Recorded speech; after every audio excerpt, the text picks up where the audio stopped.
سلامونه ګرانو کتونکو، زه یم دیدار یوسفزی او د صحت په حواله د یوې بلې ویډیو سره حاضر یم.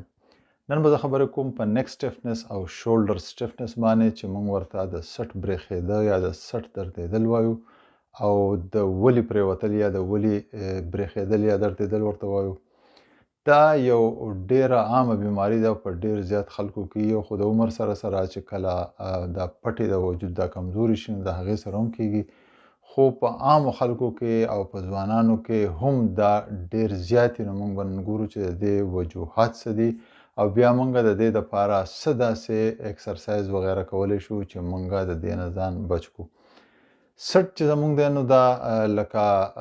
ډیر زیات موومنټ کوي یا موومنټ یا حرکات د دې ډیر زیات دي، هر طرف ته تاویده دي، مخې ته، شاته، دواړه اړخونو ته، او دا یو ورټیبرل کالم دی یا محوري چې کوم دي نو دا په هغې باندې د دې دا ټول موومنټ چې نو په هغې باندې ورسره خواته چې کوم مسلز دي او کومې وجې ورسره دا مسل سره ټینډن وغیره نو دا حرکات چې دي نو دا په هغې باندې نو کله چې په دیو کې څه مسله پیښه شي که هغه زمونږ په دې محرو کې یا په دې مسلز کې یا په ټینډنس کې یا په دغه کې د لیګامنټس کې نو په دې کې درد پیدا شي او بیا دغه حرکت چې دی یا دغه تاویدل چې دی یا دغه طرف ته موومنټ چې کوم دی نو هغه درد شروع کی. د ټول نه مخکې خو زه دا خبره وکړم چې که فرض کا دغه درد یا سټ دا درد چې دی یا د سټ برېښېدل چې کوم دی که دا د انجري د وجې نه یا د اکسیډنټ د وجې نه یا تاسو راپرېوتې یا څه بل څه داسې زورلی شوي په زور باندې نو په کار ده چې د ټول نه مخکې ډاکټر ته لاړ شي، اکسرې وشي د هغې، که سي ټي سکین کېږي، که ایم آر آی کېږي، که نور ټسټونه کېږي چې دې کې دا محورې خو ړقېدلې نه دي، څه مسله خو دغه نشته. که هغې نو بیا د هغې دپاره که محرو مسله نو کایروپریکټر له خلک ځي که نه، او که بیا داسې نوره څه غټه مسله نو د هغې دپاره خپل علاج نو دغه څیزونه به ترې اول اوایډ کړي یا دغه به ترې وباسي. که دغه څه مسله یې د هغې بیا خپل جدا علاج دی. یا که داسې هم وي که چېرته اکسیډنټ وشي یا تاسو راپرېوځئ او تاسو میاشت دوه ښیې د هغې نه پس ورو درد شروع شي یا خصوصا ستاسو یو لاس چې کوم دی هغه په هغې کې دا ستنې شروع شي یا اوده کېدل شروع شي، نمنس چې ورته وایي، نو په دغه ټولو دغه کې هم بیا تاسو له پکار دي چې لکه تاسو لاړ شئ او ډاکټر سره مشوره وکړئ چې آیا په دې سټ کې دغه محورې خو نه دي بې ځایه شوي او یا دغه محورو څه نرو کم دغه چې کوم دی دا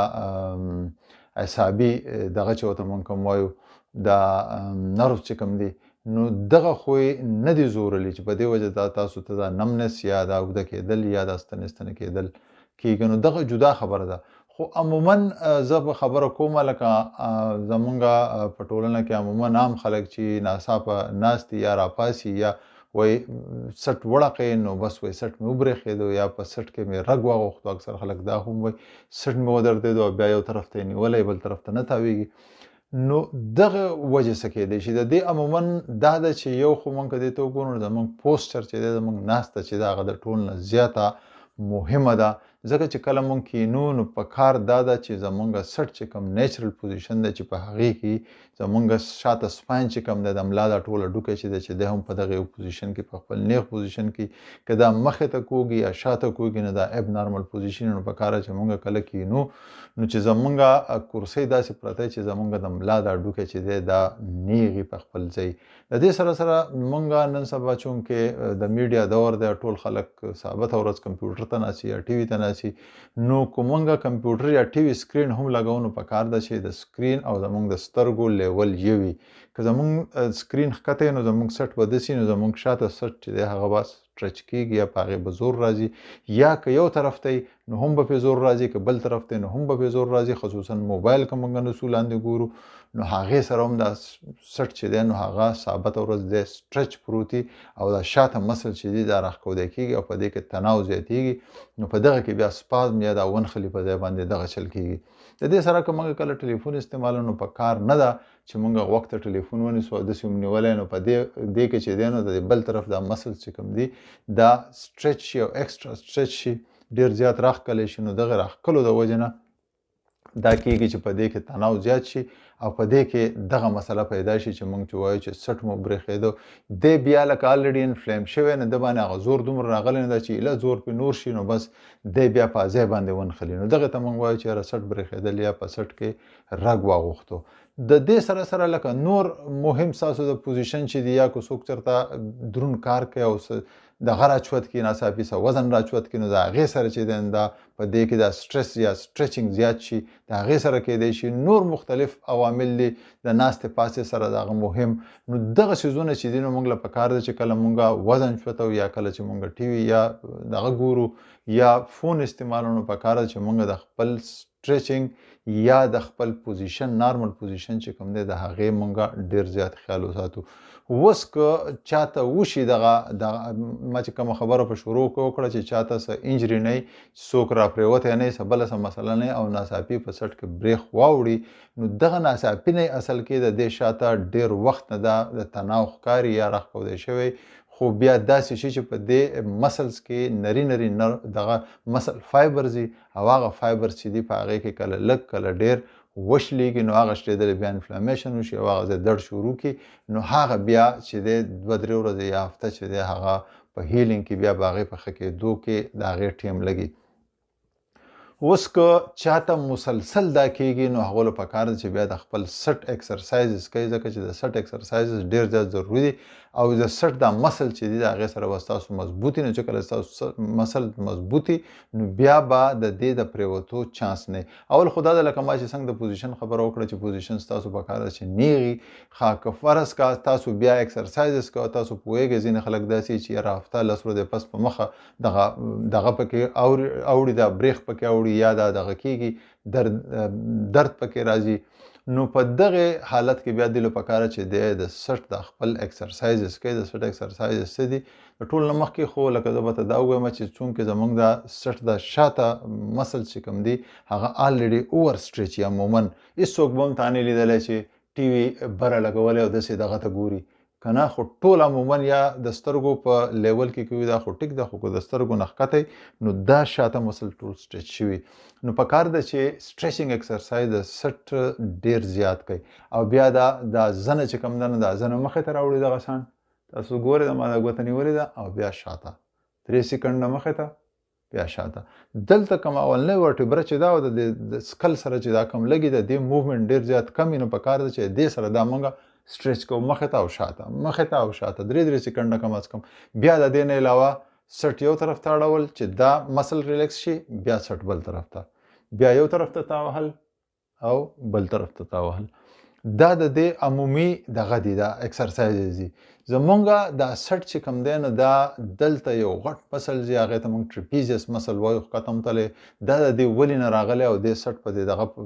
ورټیبرل کالم ته رارسېدلی نو عموما دا چې دی دا اوور سټریچ شي او په دغه کې دا انفلامیشن پیدا کېږي خو کله چې تاسو پوهېږئ چې په دې طرف کې زما یا دا سټ چې خالی دی په دې سټ کې زما دا طرف برېښېدلی دی او داسې نه اوړي نو د دې سره بیا تاسو لکه یو فورسفل ایکسرسایز هغه هم کولی شئ یو تولیه راواخلئ لکه دا تولیه ده دا ما بینډ کړې ده دا ما راواخیسته نو اوس زما په دې سټ کې د ګس طرف ته زه پوهېږم چې درد دی او دی نه اوړي نو زه به دا لاس دواړه داسې ونیسمه او دلته دا لاس به زه فکس کمه د ګس طرف ده او د ښی طرف ته دغه چې د ګس طرف ته به یې دغسې راواړومه دا به داسې راځي سټریچ کوی به نو په دې ورټیبرل کالم باندې زور راځي اصل کې که زموږ دا سټ داسې ځي دا ورټیبرا داسې جوړي که زموږ دا سر داسې ځي نو دا ورټیبرا چې دی د بل طرف ته حرکت کوي او که زموږ دا سر داسې ځي نو ورټیبرل کالم چې دی شاته د سټ ته د بل طرف ته حرکت کوي نو پکار چې دا لاس موږ فکس کو سر ونیسو او دا دغسې تاو کو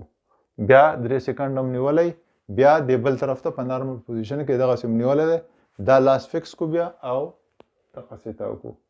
نو دا ټقاره به کوي بیا د هغې نه پس موږ چې ټریکشن ورکوو دغه له د سټ له شاته بیایو نو موږ به شاته زور کوو په دې لاسو به دا مخې ته راکاږو نو دی چې دی د دا مسل چې کوم اوور سټریچ شوي نو هغه به نارمل پوزیشن له راشي دا خو د سټ دپاره خبره شو عموما دغه ایکسرسایزز پکار دي بیا اکثر د سټ سره چې دا ولی هم خطی یا ولی دردېدلی عام خلک ورته وایي ولی پرېوتی دی دلته دا ولی چې کوم دی زموږ دا یا دا شاته سکیپوله چې کوم ده دا درې ګوټیزه هډوکي دي دواړه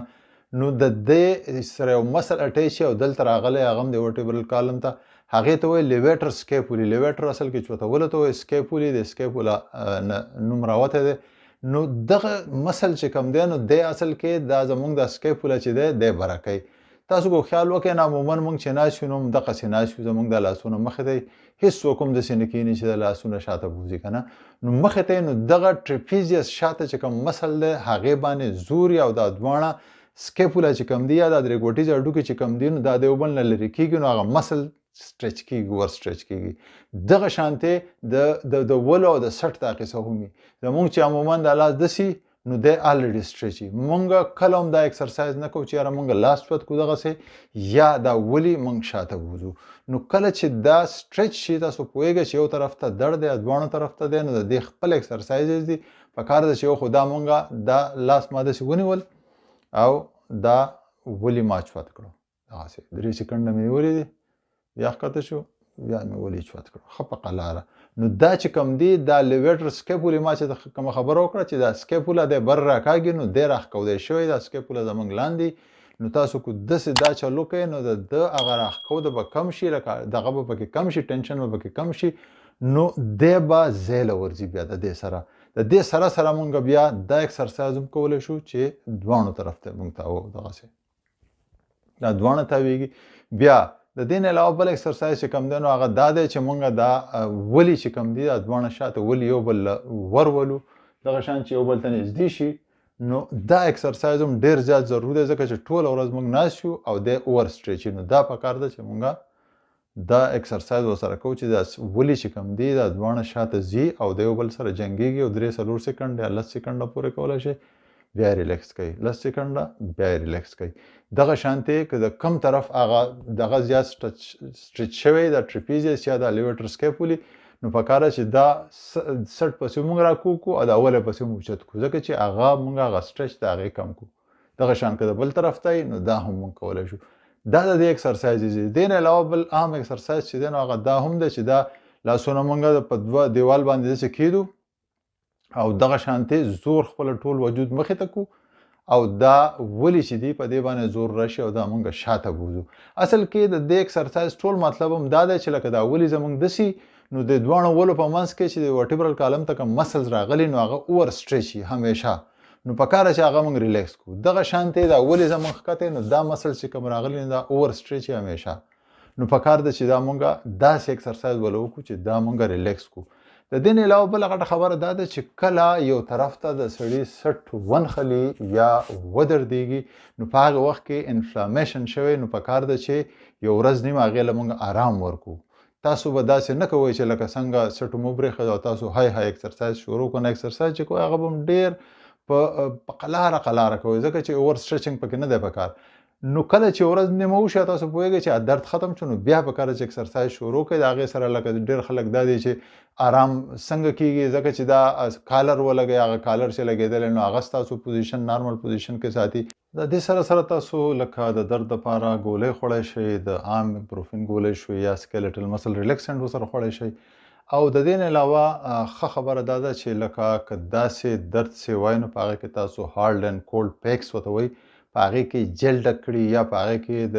جوارو یا د وریجو دانې اچولي او هغه یو خاص حده پورې تاسو ګرمولی شئ یا یخولی شئ او په هغې باندې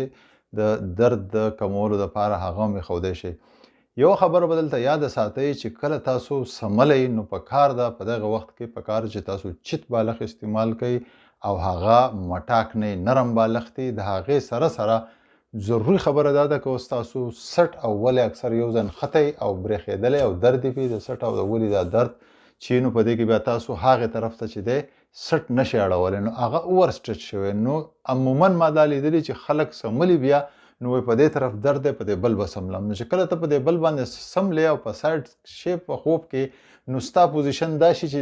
داسې راشي په بالښ باندې نو دا طرف بیا ستا اوور سټریچ شي راښکودی شي نو کوشش به دا کوئ چې یا خو به نیغ سملی کالر به هم لګولی او که هغه نه ډېر خلک داسې چې کالر کې تنګېږي نشي لګولی نو بیا به دا کوشش کوئ چې کم طرف ستاسو درد کوي په هغې به سملی په بل به نه سملی ځکه چې تاسو په دغه طرف سملی نه یو خو دا چې دا سکیپوله چې کم طرف ته لاړه نو دغه هم هغه مسل چې کوم اوور سټریچ شوي نو هغه ریلیکس شو بل د سټ ته چې کوم راغلی او ما چې کومه خبره وکړه لیویټر سکیپولي یا د ټریپیزیس مسل ده کم دغه چې راغلی فایبر چې راغلی نو هغه هم ریلیکس شو ټوله شپه هغې ته دغه ریلیکسیشن میلاو شو نو دا کوشش به کوئ چې لکه په دې خبرو باندې تاسو عمل وکئ یو خو لکه شروع کې چې کومه ما خبره وکړه که داسې خدای مکه انجري راتاوېده اکسیډنټ نو د هغې په کار چې خپل ټریټمنټ وشي او که نه بار بار تاسو ته کېږي نو دغه څیزونه دي چې دې نه ځان بچ کړئ دغه اکسرسایز کوئ نو انشاءالله دا مسله به بیا نه وي د نورو مهمو ویډیوګانو لپاره زما سره اوسئ خوشحاله اوسئ